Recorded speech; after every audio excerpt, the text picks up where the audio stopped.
새벽에 나오신 모든 분들에게 하나님께서 말씀의 능력과 기도응답 주시기를 소망합니다. 오늘 우리가 살펴볼 이사야 50장은요 여호와의 종의 노래에서 이사야서에 크게 네 부분이 나오는데 오늘은 세 번째에 해당되는 부분입니다.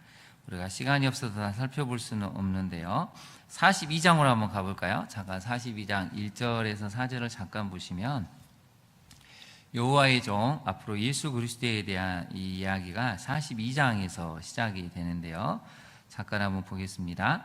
내가 붙드는 나의 종, 내 마음에 기뻐하는 자, 곧 내가 택한 사람을 보라. 내가 나의 영을 그에게 주었은즉 그가 이방의 정의를 베풀리라 하면서 3절에 이렇게 표현이 나오죠. 상한 갈대를 꺾지 아니하며 꺼져가는 등불을 끄지 아니하고 진실로 정의를 시행할 것이다. 이게 이제 여호와의 종 예수 그리스도에 대한 예표가 되어 있습니다. 어제도 우리가 살펴봤지만 49장 1절에서 6절도 여호와의 종에 대한 이야기가 나와 있습니다. 이제 오늘은 세 번째 여호와의 종에 대한 이야기가 4절에서 9절로 나오는데요, 4절을 잠깐 한번 보실까요? 주 여호와께서 학자들의 혀를 내게 주사, 이렇게 표현이 되어 있죠. 학자들의 혀를 내게 주사 나로 공부한 자를 말로 어떻게 도와 줄 줄을 알게 하시고 아침마다 깨우치시되 나의 길을 깨우치사 학자들 같이 알아듣게 하시도다. 그래서 여호와의 종의 역할은 말씀을 선포하여서 학자들의 혀처럼 공고한 백성, 힘들어하는 백성, 절망에 빠진 백성들을 하나님의 말씀으로 이루어주고 깨우쳐주고 그들을 희망으로, 소망으로 이끌어가는 역할을 한다는 것입니다. 그래서 여러분 6절을 한번 볼까요? 6절을 보시면 예수님의 순환의 모습이 여기에 나오죠. 나를 때리는 자들에게 내 등을 맡기며 나의 수염을 뽑는 자들에게 나의 뺨을 맡기며 모욕과 침뱉음을 당하여도 내 얼굴을 가리지 아니했다. 예수님의 십자가 순환을 잘 표현하고 있습니다. 그래서 여러분 6절에 거기다 한번 동그라미를 쳐보실까요? 맡기며 라는 단어가 나옵니다. 때리는 자들에게 등을 맡기죠. 수염을 뽑는 자들에게 뺨을 맡기며 라고 표현을 하고 있습니다. 여러분, 우리는 우리에게 모욕을 주는 사람들에게 우리 인생을 맡길 수 있습니까? 우리에게 수치와 조롱을 안겨주고 배신을 행하는 사람들에게 우리 인생을 맡길 수 있습니까? 불가능하죠. 근데 예수님은 맡기셨는데 여기에는 분명한 이유가 있습니다. 우리의 구원을 위해서 행하셨다는 것이죠. 그래서 예수님은 고난을 겪을 때 어떤 마음으로 겪으셨는지 7절을 한번 볼까요? 7절에 보시면 주 여호와께서 나를 도우심으로 내가 부끄러워하지 아니하고 내 얼굴을 어떻게 굳게 했다고 나왔습니까? 부싯돌같이 굳게 했다. 고난을 당하는데 고난 당하는 것을 부끄러워하지도 않고 개의치도 않고 절망하지도 않고 굳건한 의지로 이겨냈다는 것이 바로 부싯돌같이 굳게 했다는 것입니다. 우리는 수치와 조롱을 당하면 얼굴이 푸르락해지죠. 얼굴에 감정이 다 드러납니다. 그런데 예수님은 그 상황을 전혀 부끄러워하지 않으시고 당연히 겪어야 할 고난으로 생각하셨기 때문에 내 얼굴을 부싯돌같이 굳게 했다는 것은 바로 그 고난을 굳건하게 의지를 가지고 견뎌냈다는 그 표현을 여기서 하고 있습니다. 이제 하나하나 살펴볼까요? 먼저 1절부터 한번 보겠습니다. 1절부터 보시면 하나님이 이렇게 말씀하시죠. 나 여호와가 이같이 말하노라 하면서 이혼에 대한 이야기를 하고 있습니다. 근데 이 얘기는 어떤 시대적 배경을 얘기하고 있냐면 바벨론에 끌려간 포로들이 절망에 빠졌습니다. 하나님은 어디 계실까? 왜 우리나라는 망했을까? 왜 하나님은 우리를 도와주시지 않았을까? 하나님은 어디 계시는가? 왜 우리는 이런 고통을 겪어야 됩니까? 포로로 끌려간 많은 이스라엘 백성들이 이렇게 하나님을 향해 원망했을 때 하나님이 비유를 하나 드십니다. 1절의 비유인데요, 내가 너희 어미를 내보낸 이혼 중서가 어디 있느냐? 내가 어느 체주에게 너희를 팔았느냐? 비유적으로 나는 너희 어머니에게 이혼 중서를 준 적도 없고 너희를 종으로 판 적도 없다. 이 이야기는 너희가 이렇게 고난을 당한 것이 사실은 이유가 있다고 말씀하시는 거죠. 그래서 여러분 1절 후반절을 한번 볼까요? 보라, 너희는 너희의 죄악으로 말미암아 팔렸고 너희의 어미는 너희의 패역함으로 말미암아 내 보냄을 받았다고 표현을 하고 있습니다. 그다음 밑줄을 그어보실까요? 너희의 죄악으로 너희의 패역함으로. 너희가 지금 고난을 당하는 이유는 사실은 너희의 죄악 때문이고 너희의 패역함 때문이라는 것이죠. 2절에 이유가 나오는데요. 내가 왔어도 사람이 없었죠. 내가 불러도 대답하는 자가 없으면 어찌 된 것이냐. 하나님이 하소연을 하는 것입니다. 내가 그렇게 수없이 사람을 보내서 선지자를 보내서 부르고 외치고 대답 좀 해보라고 해도 너희는 들은 척 만척 전혀 귀를 기울이지 않아서 결국은 망하게 됐다는 것입니다. 그리고 많은 이스라엘 백성들이 원망하죠. 하나님은 바벨론의 신들보다 못한 신이 아닐까? 그래서 여러분 2절 후반절에 이렇게 표현하시죠. 내 손이 짧아 구속하지 못하겠느냐? 내가 어찌 건질 능력이 없겠느냐? 하나님은 충분히 구하고도 남을 만한 엄청난 위대한 능력을 갖고 있다고 말씀하시는데요. 과거에 세 가지 이제 기적을 말씀을 하십니다. 한번 볼까요? 2절 후반절에 보면 보라 내가 꾸짖어 바다를 마르게 하며 강들을 사막이 되게 했다는 것은 홍해를 마르게 해서 건넜던 그 출애굽의 기적을 이야기합니다. 그 다음에 물이 없어졌으므로 그 물고기들이 악취를 내며 갈아여 죽으리라 하는 것은 나일강이 피로 변했던 것을 상징적으로 표현하고 있습니다. 3절을 한번 볼까요? 내가 흑암으로 하늘을 입히며 굵은 배로 덮었다 하는 것은 출애굽하기 전에 하늘을 흑암으로 덮으셨다. 애굽 온 땅에 칠흑 같은 어둠이 임했던 세 가지 기적을 예로 드십니다.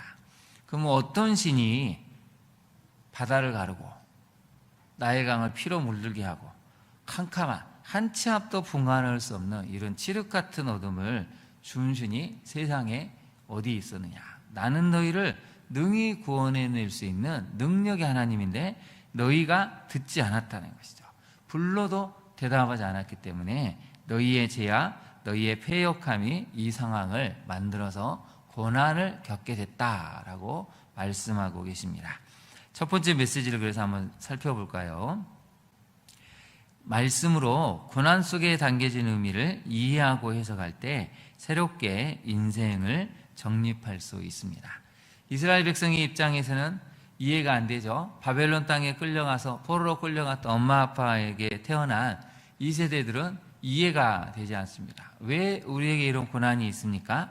그런데 하나님이 말씀으로 해석을 해 주셨다는 것이죠. 그래서 적용을 한번 해보겠습니다. 적용을 해보면 여러분 말씀을 묵상하는 가운데 다양한 형태의 고난을 해석하고 있습니까? 우리가 고난을 겪을 때 해석이 잘 안 될 때가 있는데 여러 가지 경우를 봐야 한다는 것이죠. 도저히 이해할 수 없는 욕과 같은 고난이 있을 수 있습니다. 신실하고 의롭게 살아도 욥처럼 고난을 겪은 사람이 있을 수 있다는 것이죠. 예수 그리스도의 고난은 어떤 고난입니까?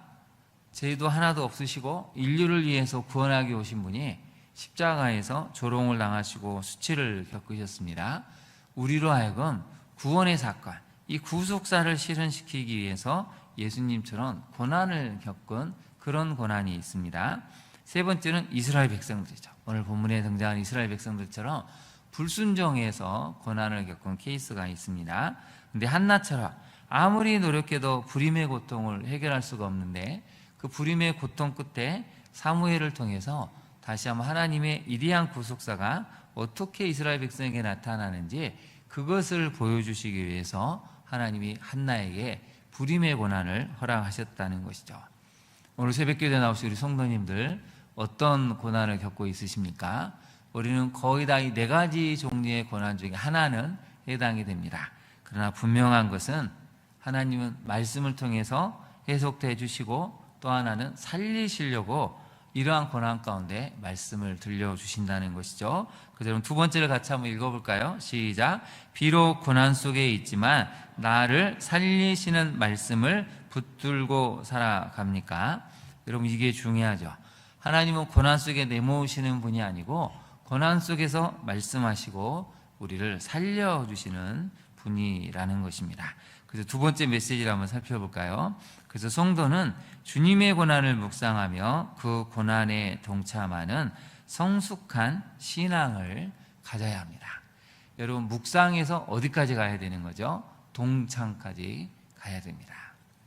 근데 오늘날 많은 교회와 성도들이 고난은 묵상에서 은혜를 받는 것 같은데 그 고난에 동창까지는 못하는 이런 성숙한 신앙은 점점 회피하는 것 같습니다. 여러분, 신약을 보면 고난에 대한 많은 이야기가 나오는데요. 한번 살펴볼까요? 빌립보서 1장 29절인데 제가 한번 읽어드리겠습니다. 그리스도를 위하여 너희에게 은혜를 주시는 것은 다만 그를 믿을 뿐 아니라 또한 그를 위하여 무엇도 받게 하려 하심이라고요? 고난도 받게 하려 하심이라. 밑에는 이제 세 번역인데요. 같이 한번 읽어볼까요? 시작. 하나님께서는 여러분에게 그리스도를 위한 특권, 곧 그리스도를 믿는 것뿐만 아니라 또한 그리스도를 위하여 고난을 받는 특권도 주셨습니다. 분명히 나오죠. 예수 그리스도를 믿는 특권뿐만 아니라 무엇도 주셨다고요? 고난을 받는 특권이라는 것입니다. 이게 굉장히 재미있게 표현을 했죠. 번역을 했습니다. 하나님 우리에게 특권을 주셨는데 그리스도를 믿는 것뿐만 아니라 그리스도를 위하여 고난을 받는 특권을 주셨다고 알려주고 있습니다. 근데 우리는 믿는 특권은 누리고 싶은데 고난을 받는 것은 좀 이건 안 받고 싶은데요. 이게 우리의 속마음일 수 있다는 것이죠. 그래서 여러분, 바울은 골로새서에서 이렇게 표현을 하고 있는데요. 우리 골로새서 1장 24절 말씀을 같이 한번 봉독해 보겠습니다. 이제 나는 여러분을 위하여 고난을 받는 것을 기쁘게 여기고 있으며 그리스도의 남은 고난을 그분의 몸 곧 교회를 위하여 내 육신으로 채워가고 있습니다. 바울이 이제 1차 감옥에 감금 생활을 하고 있을 때 이 옥중 서신 중에 하나의 골로새서를 썼습니다. 그런데 골로새 교인들이 뭐라고 표현을 했냐면 나는 여러분들을 위해서 고난받는 것을 기쁘게 여기고 있습니다.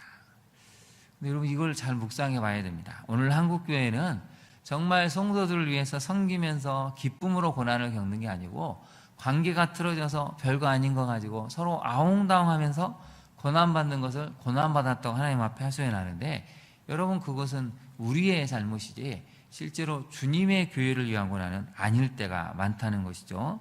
그래서 여러분, 골로새서 1장 24절 마지막을 보시면 그리스도의 남은 고난을 그분의 몸, 그 교회를 위해서 내 육신, 내 몸으로 채워가고 있다는 놀라운 표현을 하고 있습니다.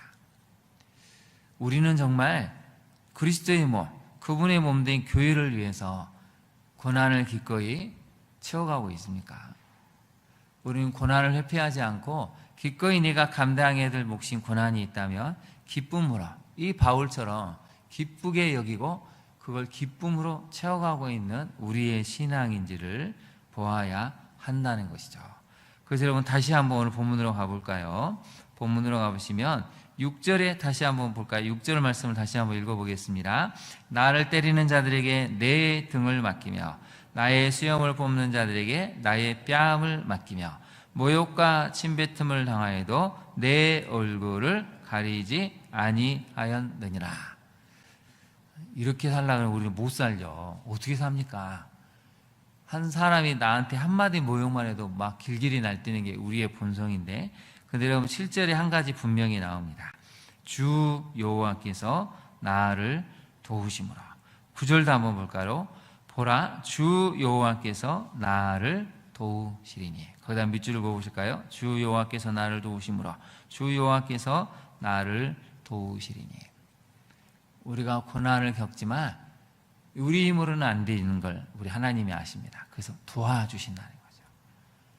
우리가 주님을 위해 기꺼이 고난을 짊어지려고 할 때 우리 주님은 도와주심으로 이겨낼 수 있는 힘을, 능력을, 마음을 주신다는 것입니다. 하나님의 도우심이 있기 때문에 우리는 고난 속에서도 바울처럼 기쁘게 감당할 수 있는 속사람의 능력을 발휘하게 된다는 것이죠. 적용을 한번 해볼까요? 주님이 당하신 고난에 동참하는 마음으로 교회를 위한 섬김과 수고를 감당합니까? 여러분, 이걸 잘 묵상해 봐야 됩니다. 우리가 섬김과 수고를 할 때 주님께서 피로 사신 교회를 위해서, 그리스도의 몸된 교회를 위해 고난에 동참하는 마음으로 섬김과 수고를 감당하는 것과 나를 드러내기 위해서 수고를 감당하는 것은 엄청난 질적인 차이를 만들어낸다는 것이죠. 그래서 두 번째를 같이 한번 읽어볼까요? 시작. 주님의 고난을 묵상함으로 어떤 고난도 이겨내는 단단한 마음을 갖고 있습니까? 오늘 새벽에 나오신 우리 성도님들 단단한 마음을 갖고 있습니까? 네, 우리 단단한 마음을 가져야 됩니다. 누가 뭐라 그래도 주님을 바라보고, 그래, 우리가 주님을 위해서 수고하는데 사람이 인정해주지 않든 단단한 마음으로 교회를 위해서 정말 주님의 고난에 동참하는 마음으로 우리가 섬긴다면 그런 교회를 하나님이 축복하시고 그런 성도를 통해서 놀라운 열매를 맺게 하신다는 것입니다. 오늘 이사야서 50장의 말씀을 통해 고난당하는 성도님들이 있다면 오늘의 말씀을 기억하시고 말씀으로 고난을 해석하시고 말씀으로 살리시는 그 하나님을 만나시기를 바랍니다.